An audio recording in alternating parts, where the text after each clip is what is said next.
ধন্যবাদ।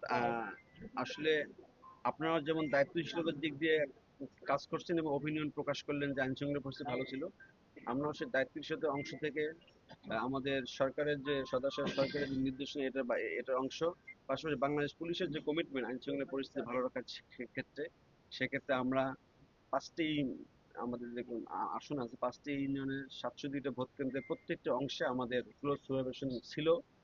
একটা হলো তফসিল ঘোষণার পরবর্তীতে, এবং পাশাপাশি হলো যে 22 তারিখ থেকে, গত মাসে 22 তারিখে কিন্তু কার্যক্রম শুরু হলো প্রচারণা সবখান থেকে।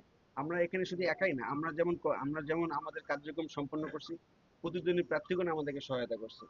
পাশাপাশি যারা এখানকার স্পেশালি আপনার জনগণ, যারা ভোটার এবং এখানে যারা তারাও সমৃদ্ধভাবে আমরা সকলের কার্যক্রমকে সুন্দরভাবে গ্রহণ করি, যার প্রেক্ষিতে আইন শৃঙ্খলা ভালো ছিল।